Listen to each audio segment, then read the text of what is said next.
साथियों नमस्कार। साथियों इस बार जैसा कि आप जानते हो, बहुत सारे खेतों में जो कि नॉर्मल खेत थे, उनमें शिकायत देखने को मिली। वो एक जेन्युइन तरीका था कि हाँ, कोई ना कोई मानो हमने पुआल की जुताई कर दी, खेत ज़्यादा पानी सोख गया या ज़्यादा पानी लगने की वजह से पीलापन आ गया, ठीक है? लेकिन कुछ खेत ऐसे थे, जिनमें कि हर साल पीलापन आता है। उनके पीछे का कारण या तो मिट्टी चिकनी है उनकी, उस मिट्टी में हम ज़्यादा समय तक पानी को रोक के रखते हैं और जब पानी लगाते हैं तो वो पानी ज़्यादा सोख जाती है और जब पानी ज़्यादा सोख जाती है तो पीलापन स्वतः ही आ जाता है। एक खेत ऐसा जिसकी मिट्टी ऊसर है, ऊसर मिट्टी में एक तो जर्मिनेशन ही पौधे का मर-मर के होता है, ठीक है? और जर्मिनेशन होने के बाद में जब हम पानी लगाते हैं तो ऊसर मिट्टी बिल्कुल एक तरह से फैल जाती है, ठीक है? जड़ को कहीं भी रुकने की जगह नहीं मिलती और मिट्टी जड़ को रोक नहीं पाती, पौधा गिर जाता है और बुरी तरह से प्रभावित होता है क्योंकि जड़ें उसकी ज़्यादा विकास नहीं कर पाती ऊसर मिट्टी में। कारण क्या होता है? क्योंकि ऊसर मिट्टी की पीएच वैल्यू ज़्यादा होने के कारण मिट्टी के अंदर पड़े हुए खादों को पौधा एब्ज़ॉर्ब नहीं कर पाता, ठीक है? अब वहाँ पर किसान साथी यहाँ एक कमी कर देते हैं कि उस पौधे को जब तक पहली सिंचाई होती है, उस समय तक कोई खाद पानी ऊपर से नहीं दिया जाता। तो ऊपर से खाद पानी ना देने की वजह से वो पौधा पीला पड़ जाता है और छोटा-सा रह जाता है, ठीक है? आपने देखा भी होगा ऊसर मिट्टी की जहाँ जगह होती है, पौधा जर्मिनेट तो होता है, लेकिन जर्मिनेशन होने के बाद वहीं पर सबसे छोटा पौधा होता है। और जब हम पानी लगाते हैं, तो उस पानी में मिट्टी की पकड़ कमज़ोर होने के कारण वो पौधा गिर जाता है और पौधे को फिर उठने में, सँवलने में बहुत समय लग जाता है। और दूसरा एक पॉइंट ये भी होता है कि ऊसर मिट्टी ज़्यादा पानी सोख जाती है तो पानी कम बहुत लंबा समय ले लेता है वहाँ का पानी खत्म होने में या वाष्प बन के उड़ने में या मिट्टी के नीचे जाने में। इसके कारण भी पौधा अपने पोषक तत्वों को आसपास से एब्ज़ॉर्ब नहीं कर पाता और पौधा सबसे कमज़ोर रह जाता है। इस अवस्था में क्या होता है, पानी जब ज़्यादा लंबे समय तक भरा रहता है तो वहाँ नेमाटोड की समस्या पैदा होती है। नेमाटोड की समस्या में क्या होता है, पौधे के अंदर जो जड़ के पास बहुत सारी गांठें हो जाती हैं। गांठें होने के कारण पौधे की लंबाई रुक जाती है, पौधे की फुटाव करने की क्षमता खत्म हो जाती है, पौधा एक डाली खड़ा रहता है और नीचे से पौधा खाद ज़्यादा मात्रा में एब्ज़ॉर्ब ना करने के कारण बिल्कुल पीला रह जाता है, ठीक है? अब उस अवस्था में हम ऊपर से कोई खाद देते नहीं हैं, नीचे ही बुरकाव के माध्यम से लगाते हैं, पौधे की जड़ों का विकास हुआ नहीं होता है, छोटी जड़ें होती है, तो वो उस खाद को एब्ज़ॉर्ब नहीं कर पाती हैं और पौधा पीला पड़ जाता है और पहले, दूसरे, तीसरे पानी तक वो पौधा पीला ही पड़ा रहता है और जब उसका वानस्पतिक विकास अच्छे से नहीं होता, तो पौधे में फिर उत्पादन भी कम होता है। और सबसे विशेष बात ये है कि पौधे का फुटाव नहीं होता, वो सिंगल तना ही पौधे का खड़ा रहता है। अब यहाँ पर नेमाटोड को समझते हैं कि नेमाटोड कैसे काम करता है इस फसल के अंदर। साथियों धान की फसल के अंदर मात्र 30 दिन में नेमाटोड खत्म हो जाता है, लेकिन गेहूं की फसल में 60 दिन तक नेमाटोड रहता है। जब हम तीसरा पानी लगाते हैं ना, तीसरे पानी तक भी पीलापन की समस्या रहती है धान गेहूं के खेत में। इतने लंबे समय तक मानो कोई फसल जो 140 150 दिन की है, उस फसल में 60 दिन तक अगर एक बीमारी पनपती रहे तो फिर वो कहाँ ग्रोथ करेगी और वही वानस्पतिक अवस्था का समय होता है ना?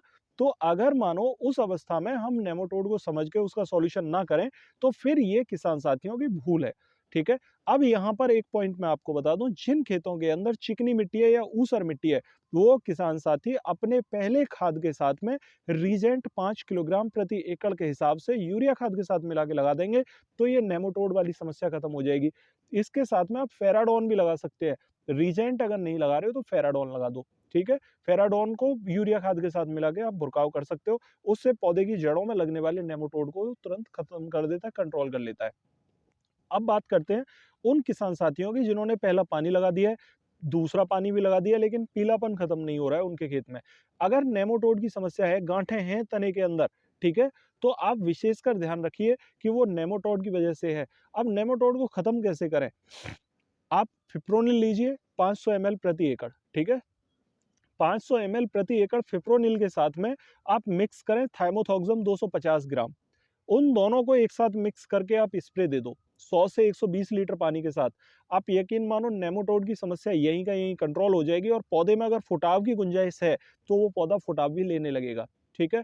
एक दूसरा पॉइंट मैं आपको बताता हूँ, बुरकाव के माध्यम से अगर खाद लगाना चाहते हैं, यूरिया खाद के अंदर अगर आपने पहला खाद लगा के पानी लगा दिया है और अभी सिंचाई करने योग्य मिट्टी नहीं है, ठीक है? तो वहाँ खाद ना लगाएं, वहाँ मात्र स्प्रे ही करें। ठीक है?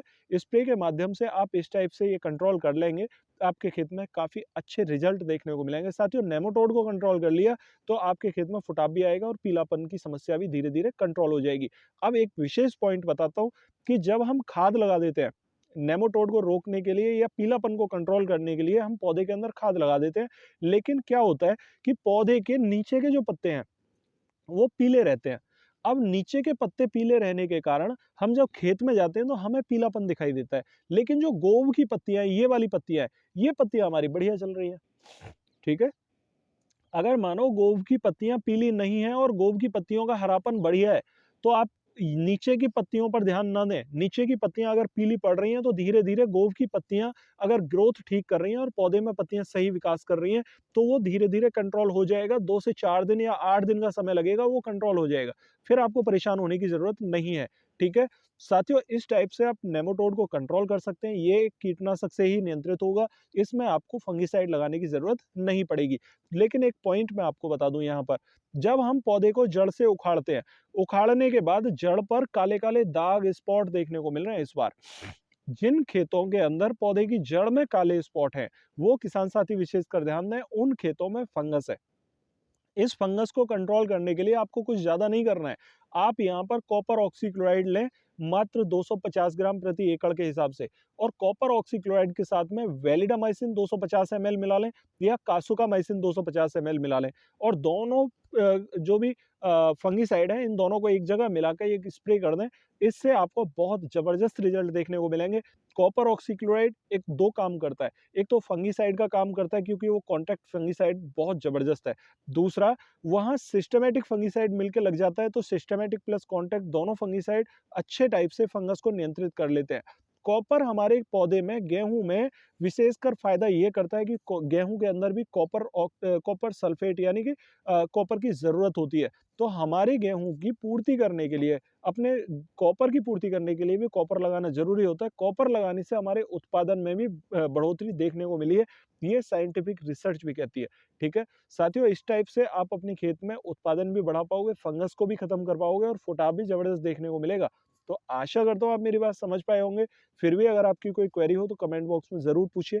अगर चैनल पर नए आए हैं तो चैनल को सब्सक्राइब ज़रूर कर लें, ताकि नई वीडियो का नोटिफिकेशन आपको सबसे पहले मिल सके। तो मिलते हैं फिर अगली वीडियो में, तब तक के लिए नमस्कार किसान साथियों।